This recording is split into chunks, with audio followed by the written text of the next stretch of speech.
Ciao, my name is Ron Falconi. I am the host of Meet Your Neighbor. I had this idea back in the fall of 2006, almost 77 episodes ago. This is episode 78, where I wanted to interview local politicians, local business people, have them all come down to the studio so all of you could meet your neighbor. We have a very, very special guest today because actually she was the very first guest of Meet Your Neighbor way back in the fall of 06, 77 episodes ago. I don't know if I even need to introduce her because her name has been throughout the county here, and she is the current Medina Municipal Clerk of Court, Nancy Abbott. Nancy, welcome back to the studios after all these years. It was a long time ago, wasn't it? I know. Hey, Nancy, can you tell us something about yourself that not that many people know about you? Well, I'll tell you what, I guess since the county fair just ended, I realized that I really do like corn dogs. And probably people don't know that I will go anywhere for a good corn dog. Don't tell me what's in it. I don't want to know what's in that hot dog, but I sure do like them. Corn dogs. So that would be something, one of my secret vices. Okay. Hey, Nancy, can you tell us, can you refresh our memory as to what the Medina Municipal Clerk of Court does? Right. The clerk of court is the business manager for the court. Okay. Every case, whether it starts with a citation or it starts with a complaint from an officer, starts and ends in the clerk's office. Okay. The judge adjudicates it. As soon as the case is done for him, it would come back to our office, and we're responsible for everything that happens with that case. Okay. We're responsible for collecting all fees and fines. The clerk is responsible for sending out those jury notices, one of those civic duties. I have a question about juries later on. Oh, but okay, go terrific, on. okay. Sending out the notices for jury duty, which of course is a wonderful civic duty that we all need to perform if we're asked. We keep track of every record. We try to be as fair and balanced with everybody that comes in the office. We try to be as helpful as we can.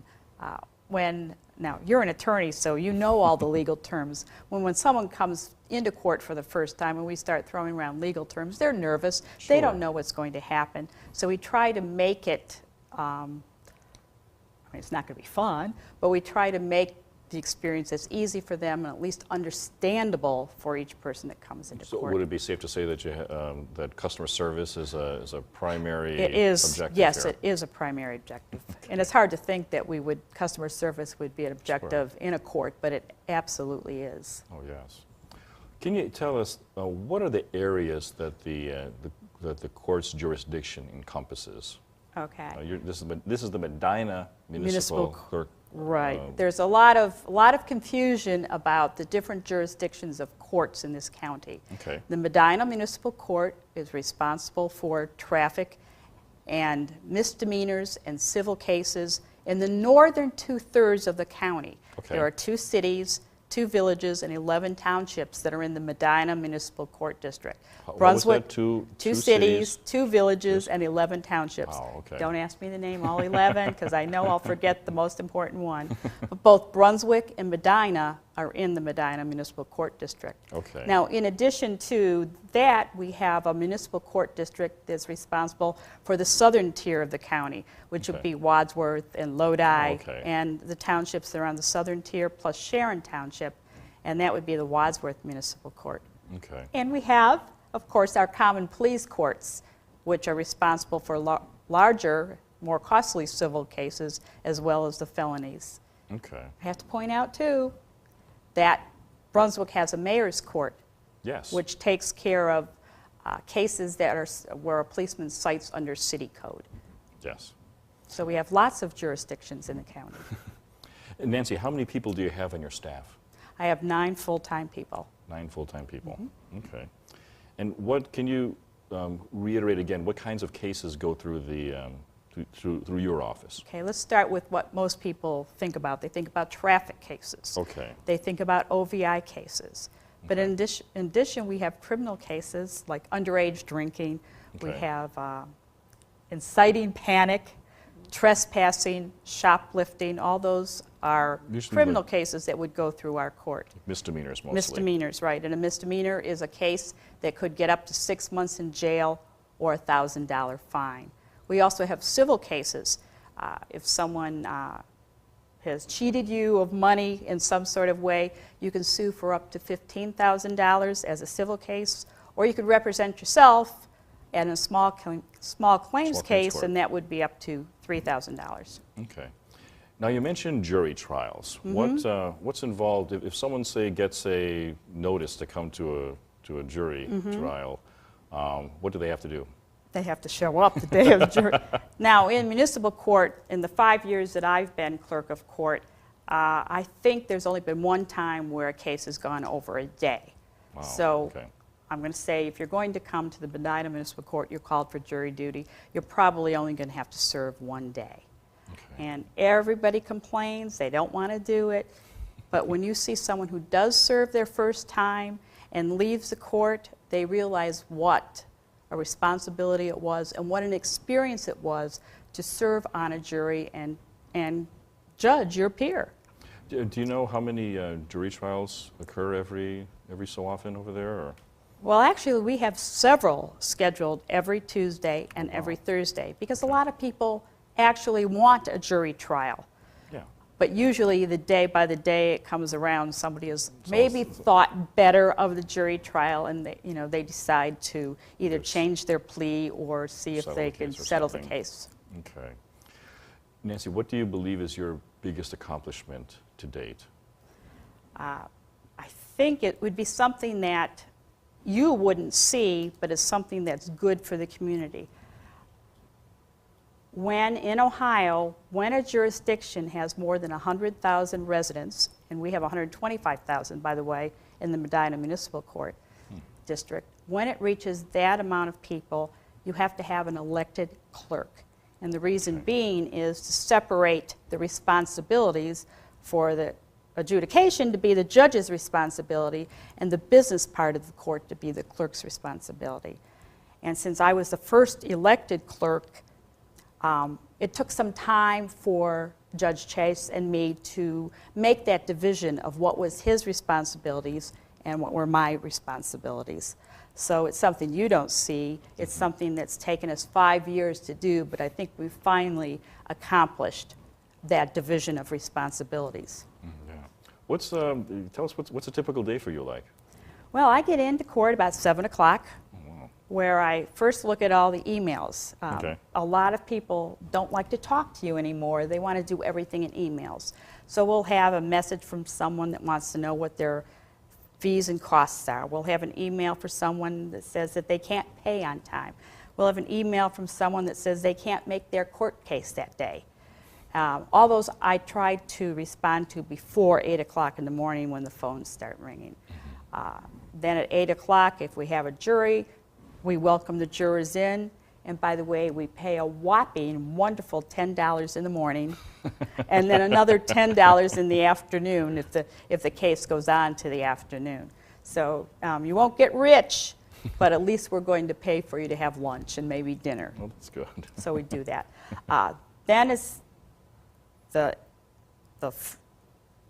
crush of all the cases, people coming in with cases that we deal with all day long. Finding case files, starting new case files, taking care of police officers when they come in. It's just a constant, the end of the day comes far too soon. Maybe not to my staff, but it comes too soon and you think, gee, I haven't accomplished anything until you look back and see everything you've done. Wow, wow. Now this position is this a partisan position? Do you have to claim a political party when you're doing this? Ohio, it's a little bit unusual. It's a partisan position only in the primary. Okay. So in a primary, you have to declare a party, and you run on that party platform. But because it is considered a judicial type of position, when it comes to a general election, it is nonpartisan. So when I do run in a general election in November, it will be always as a nonpartisan. It's a nonpartisan race. Tell me, how did you get involved in politics? Well, that dates way back to when I was in junior high. and I was working on a Girl Scout badge. Oh. And I had to go as a badge in government, and I had to attend city council meetings. And I started going to city council meetings, and I thought they were really interesting. And I couldn't drive because I was only, 13 or 14. So my father had to keep taking me to city council meetings, and we went probably for 2 years. I followed the local city council. Wow. And then after my husband and I bought our first and starter home in Hinckley,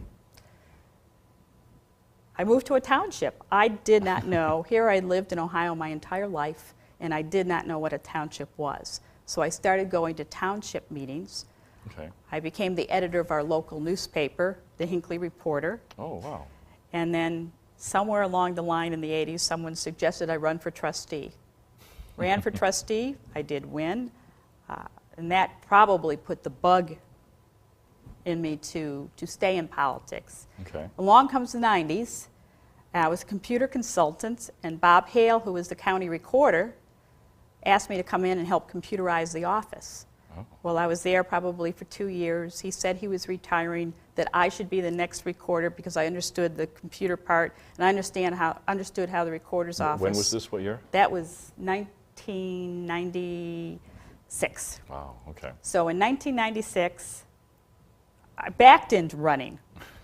But in that case, it was a partisan, so I ran as a party. It would have been a May primary, I think, and then again in November, and then I was recorder for 10 years. Then the clerk of court for the municipal court became an elected position, and the party asked me to run for it. Okay, okay. I know we have some photos of you.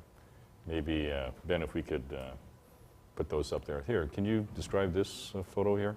Well, this is one of the times that I was being sworn into office, and that's Judge Alice Batchelder there, Okay. giving me the oath of office. There I am, a little wind blowing, but I'm on top of Mont Blanc in France. I was able to travel this year to, there I am with you, as a matter of fact, and my husband. It's your oath of office ceremony as city councilman. Yes, yes. There I am with the new governor of Ohio, Governor Kasich. Okay. There I am with State Senator Auboff. I guess we're discussing, or I'm explaining to him my thoughts on some issue or another. Here I am with Speaker Batchelder, who is the Speaker of the Ohio House of Representatives. Yes. There I am. Everybody Just loves a about. parade, and I'm getting ready to step off here and parade here at Brunswick Old-Fashioned Days. And this is... This is a Lincoln Day dinner. I think this is a Lincoln Day dinner. County Recorder Colleen Swedick. Whoops. There you are. I guess we're going to move right on. At your oath of office, and I had the honor to do that for you. There I am with two Brunswick City Councilmen, Chuck Rico and Chuck, you. yeah. There I am That's in a great a photo. place I really like. It's on a little mountain, a little itty-bitty mountain in the Adirondack Mountains, overlooking Fourth Lake. So that's Bald Mountain, and I'm with my husband there. That's beautiful. It is gorgeous up there. Wow. Nancy, can you tell us something about your educational background? Okay, it's a little bit of everything. I have a BA from the State University of New York at Potsdam with a major in English, and there's probably nobody in this whole listening or viewing area from that college, but it's from upstate New York. Okay. I have a master's in education from the University of Akron. Okay. I was an English teacher for a while. You're an English teacher. Yes, I was. And, I've had multiple careers. I have almost a 2-year degree in computer science, or data processing, as they used to call it, from Tri-C. And I also have just completed a certificate from Michigan State University. I hope nobody hates me. It's not Michigan. It's Michigan State, from their criminal justice program, and it's in court administration. Oh, okay. Okay. And you still live in? I still live in Hinckley. Your starter home? I still live in my starter home in Hinckley, and I think maybe you know this, but maybe your viewers don't know it, that my parents and I moved to Brunswick in 1970. Okay. So I spent several years here in Brunswick, and I have 3 sisters and a brother that are graduates of Brunswick High School. Oh, wow. Okay. And you mentioned that you had a spouse. I do have a spouse. I think he was in one of the pictures that you saw, Yeah. Bob, and we've been married for a long time, 38 years. Wow. Hey, Nancy, can you tell us some of the things that you like to do for fun? Okay, I think the one thing that Bob and I like the most is something that we do during the summer. Neither one of us are winter people, but we love to sail during the summer. Now we used to race Flying Scot on Lake Erie and then up in the Adirondack Mountains. Now we just like to day sail, and we just have a little larger sailboat that we can go out for 10 or 12 hours. Well, that's nice. And we read and we garden. Nance, as you know, even on the very first episode, I like to play a game of fill in the blank. Yeah, I know you do that. The one thing I would bring to a deserted island is blank. Okay, I can't remember what I did in 2006 and told you, but times Oh, have this cha- is a different question. Okay, What is it? well, I'll tell you what I would do now. I would Okay. take my iPad with me. Your iPad. I mean, yeah, I was saying 2006, there was no such thing, so I wouldn't have, if you'd asked me that, I would have said that. But everything I do now is on my iPad, and I can Oh. communicate on the iPad, I can Skype on the iPad to my Wow. mother. I took it when I went to Europe, I took it, and that's how I communicated with my husband, with Skype across my iPad. Oh, that's nice. So at this point, I don't think I could live without it. So it would go with me to any deserted island. The person I admire most is blank. Okay, now I'm going to turn the tables on you.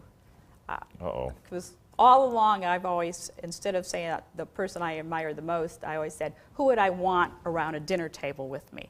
And it's now up to 4 people. So I have to tell you all 4. There are 2 men and 2 women. The 2 women, one and 3 of them have passed away. One is from another way long time ago. The first person I'd want at the dinner table would be Grace Hopper. Grace Hopper, Right. who's she? She retired from the Navy as a rear admiral, and she's the one that used to pass out nanoseconds in wires. It was about a foot of wire, and it is the distance that light travels in a nanosecond. Wow. And she is considered to be the mother of COBOL. Well, the computer language. Okay. And she's also credited with coining debugging a program.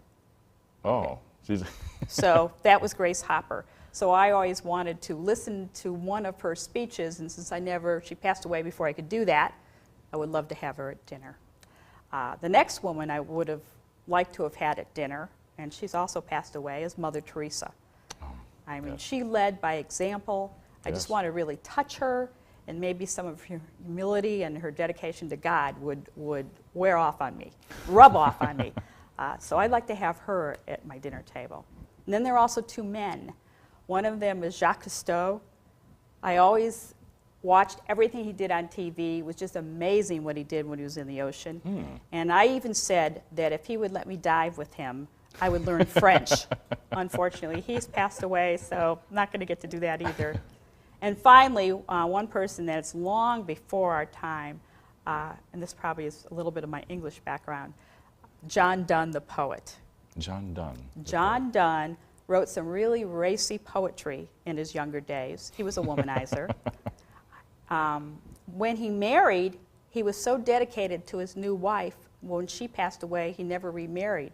I mean, he was totally dedicated to his wife once he found the right woman. And then, not only that, then he became vicar of St. Paul Cathedral in London. So he went from racy poetry to running a cathedral. Wow. And one of his poems, since you had a little look of surprise in your face, Joan Baez's song, No Man is an Island, was based on one of his poems, No Man is an Island. Oh, wow. So there you go. So those are the 4 people I like to have around my dinner table. That's nice. So it's not quite the question you answered, but it's the one that I always think about who. Maybe I should when I ask, talk maybe I about- should ask that for Maybe my you should ask future- that question. Who would you want at your dinner table? Nancy, can you give any neighborly advice to people who are watching right now in Brunswick, Brunswick Hills, Wadsworth Township, or people just watching on the internet right now? Just one thing, a lot of people say, well, municipal court is just traffic court. Well, the fact is, you can go to jail in municipal court. You can get fined up to $1,000. It's serious business. If you need to come to court, come to court. Be respectful. Of course, I could say, you know, don't break any laws. I guess that's the neighborly advice. Don't break any laws, and then you won't have to come to court. Okay. Nancy Abbott, Medina Municipal Clerk of Court, thank you for coming down to the Thanks studios for inviting again. me. My name is Ron Falconi. I am the host of Meet Your Neighbor. Wanted to thank Nancy Abbott, the Medina Municipal Clerk of Court, for coming down to the studios again.